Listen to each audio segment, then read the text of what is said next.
Hello students, I explain you non-Mendelian inheritance.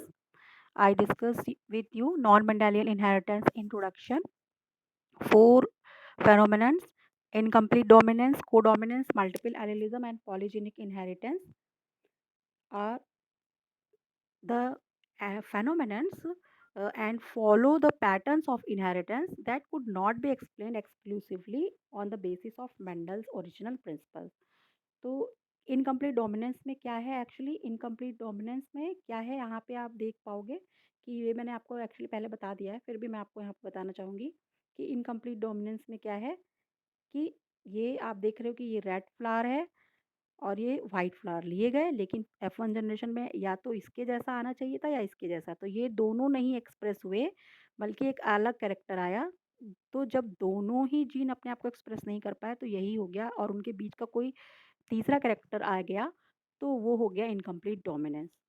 अब एक और कंडीशन पॉसिबल है कि जब दो के दोनों ही जीन अपने आप को एक्सप्रेस कर दे, यहाँ क्या हो रहा था इनकम्प्लीट डोमिनेंस में दोनों ही अपने आप को एक्सप्रेस नहीं कर पा रहे थे, लेकिन अगर कभी दो के दोनों ही जीन अपने आप को एक्सप्रेस कर ले तो वो कंडीशन कोडोमिनेंस कहलाएगी।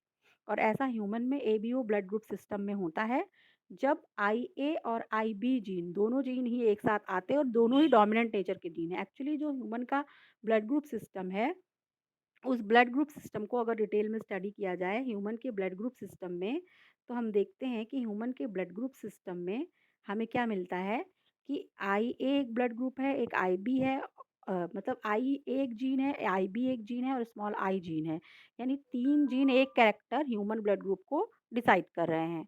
और इसमें से स्मॉल आई जो है ये क्या है, रेसेसिव है और ये दोनों ही डोमिनेंट है और ये दोनों ही जब आएंगे, चाहे ये एक साथ हैं, दोनों ही अपने आप को एक्सप्रेस करेंगे।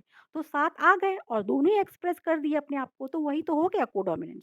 Type A B blood of the ABO blood type system is an example of codominance. तो केवल ए बी ब्लड ग्रुप जो है वही इसका एग्जांपल है। द रेड ब्लड सेल्स इसके लिए कैसे एक्सप्रेस होता है, जो ह्यूमन की आरबीसी सेल्स होती है उसकी मेम्ब्रेन पर एक एंटीजन पाया जाता है। बहुत सारे एंटीजन पाए जाते हैं, उनमें से एक एंटीजन का नाम होता है एच एंटीजन। वही एच एंटीजन इन तीन जीन के द्वारा निर्धारित होता है और इन्हीं का कैसा इंटरेक्शन है इन तीनों जीन्स का, इसकी बेसिस पर ह्यूमन का ब्लड ग्रुप जो है वो डिसाइड होता है। तो देखिए जेनेटिक बेसिस कोडोमिनेंस की तो आप सिंपल समझ सकते हैं कि जब क्या कहा मैंने कि आई ए एक डोमिनेंट जीन है, आई बी भी एक डोमिनेंट जीन है, और जब ये दोनों डोमिनेंट जीन अगर किसी क्रोमोसोम में किसी इंडिविजुअल है, उसका मान लीजिए ये आरबीसी को निर्धारित करने वाला क्रोमोसोम है, इस पर एक जीन जो है वो आई ए आ गया और दूसरा जीन जो आ गया वो आई बी आ गया। दोनों ही डोमिनेंट नेचर के हैं, दोनों ही अपने आप को एक्सप्रेस करेंगे, तो जो है डोमिनेंस कोडोमिनेंस फेनोमेनन दिखाई देगी। और जो ये कोडोमिनेंस है इसमें ए बी ब्लड ग्रुप आएगा, जिसमें से आई ए जो है आई ए जीन का काम क्या है, ये एन एसिटिल गैलेक्टोसामीन को ऐड करता है और आई बी जीन जो है वो गैलेक्टोज ऐड करता है। तो या तो मोस्टली ये ऐड होता है मॉलिक्यूल या ये, क्योंकि या तो आई ए जीन होता है, डोमिनेंट जीन है एक, वो प्रेजेंट होगा, या तो आई बी, क्योंकि कॉम्बिनेशंस जब हम देखेंगे अभी कैसे कैसे बनते हैं, तो वहाँ हम देखेंगे कि एक डोमिनेंट और एक रेसेसिव जीन ही तो आएगा, भले ही तीन जीन टोटल निर्धारित कर रहे हैं, लेकिन किसी एक व्यक्ति में किसी एक इंडिविजुअल में सिर्फ दो ही जीन एक साथ एक समय में एक कैरेक्टर को डिसाइड करते हैं। तो और लेकिन जब पॉपुलेशन में देखते हैं, ग्रुप ऑफ इंडिविजुअल्स में देखेंगे, तो हो सकता है कि आपकी मम्मी में अलग तरीके का कॉम्बिनेशन आपको मिलता हो, आपके पापा में अलग तरीके का कॉम्बिनेशन हो, आपके भाई में अलग हो, आपकी बहन में अलग हो, तो वो एक अलग केस है ना? तो वही हम अब डिस्कस करेंगे। बस जेनेटिक बेसिस ऑफ कोडोमिनेंस आप ये समझ लें कि आई ए आई बी दोनों ही डोमिनेंट नेचर के जीन है जो ह्यूमन के ब्लड ग्रुप को डिसाइड करते हैं। जब ये दोनों जीन साथ में आ जाते हैं तो ए बी ब्लड ग्रुप बनता है, और ये किसका एग्जाम्पल है, कोडोमिनेंस का।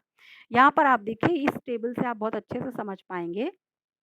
इस टेबल को आप देखिए, यहाँ पर आप देखिए, आप देख पा रहे हो कि एक जीनोटाइप हो सकता है आई ए आई ओ बने, एक आई ए आई ए बन सकता है, एक आई बी आई ओ बन सकता है। ये एक्चुअली जो ये आई ओ है ये is equal to small I है।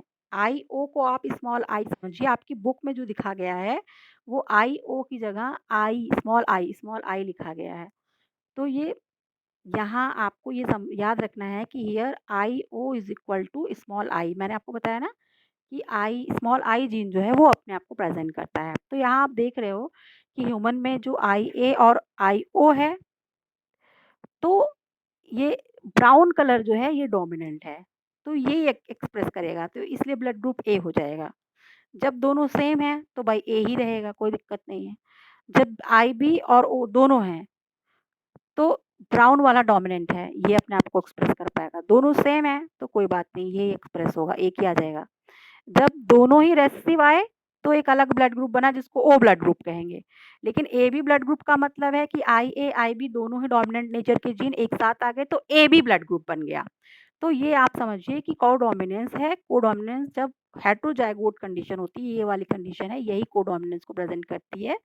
और ये मैंने आपको समझा दिया कैसे ये जीन इस तरह से करते हैं। Dominant alleles that when express produce enzymes that modify the H antigen. होता क्या है एक्चुअली, होता क्या है इसमें, कैसे ये हो रहा है, ये RBC है, इसकी मेम्ब्रेन पर H एंटीजन पाया जाता है। और डोमिनेंट एलील, तो डोमिनेंट एलील दो हैं, एक IA है, एक IB है। अगर IA प्रेजेंट है कभी तो क्या होगा, तो H एंटीजन में एन एसिटिल गैलेक्टोसामीन ऐड हो जाएगा। अगर IB प्रेजेंट है तो गैलेक्टोज ऐड हो जाएगा, ठीक है।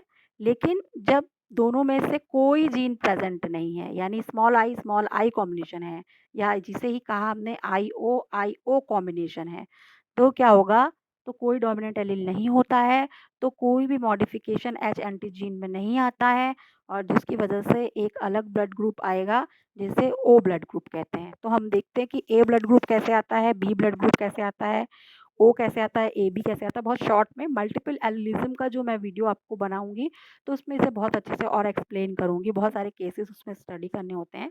तो देखिए, जब A जीनोटाइप, जब ए ब्लड ग्रुप कब आता है, देखिए फिनोटाइप क्या है, ब्लड ग्रुप का होना, ए ब्लड ग्रुप है या बी ब्लड ग्रुप है या AB ब्लड ग्रुप है या O ब्लड ग्रुप है, ये चार क्या है, फिनोटाइप है।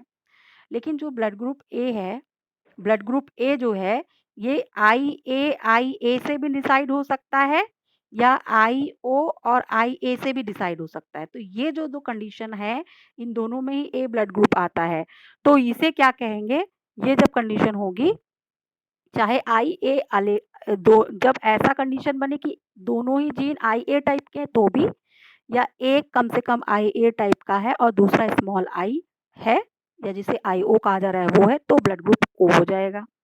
या इसी तरीके से ब्लड ग्रुप बी हम देखते हैं। देखिए ब्लड ग्रुप बी कब बनेगा, दो कंडीशन में ब्लड ग्रुप बी भी बनता है। इसी तरह जब होमोजाइगस कंडीशन हो सकती है, यानी कि दोनों ही जीन IB हो, तब बन सकता है, या एक जीन IB है और एक IO है, या इसी को कहो कि IB है एक और एक अगला स्मॉल आई है, तो भी बी ब्लड ग्रुप बनता है, ठीक है।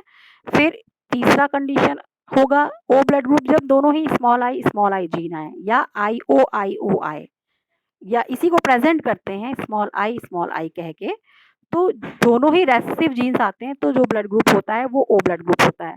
लेकिन जब ए और B, a genotype of IA और IB दोनों एक साथ H एंटीजन में आता है, यानी एन एसेटिल गैलेक्टोसामीन और गैलेक्टोज दोनों ही प्रेजेंट होते हैं, तो AB ब्लड ग्रुप होता है। और यही कंडीशन क्या कहलाती है, कोडोमिनेंस। तो आई होप आपको कोडोमिनेंस जो है वो अच्छे से समझ में आया होगा। तो आज के लिए इतना ही। मल्टीपल एल्यूलिज्म में ब्लड ग्रुप से रिलेटेड और भी डिस्कशन है, वो मैं आपको एक्सप्लेन करूंगी। यहाँ मैंने आपको सिर्फ और सिर्फ जीनोटिपिक और फेनोटिपिक कॉम्बिनेशन और उनका रिजल्ट क्या होता है ब्लड ग्रुप में, ह्यूमन ब्लड ग्रुप में, ये बताया है। और जब दो डोमिनेंट जीन यानी कैपिटल IA और कैपिटल IB, ये दोनों एक साथ आ जाते हैं, AB ब्लड ग्रुप बनता है, तो वही कोडोमिनेंस का एग्जाम्पल है। Okay students, thank you. I hope आपको ये आज का डिस्कशन समझ में आया होगा।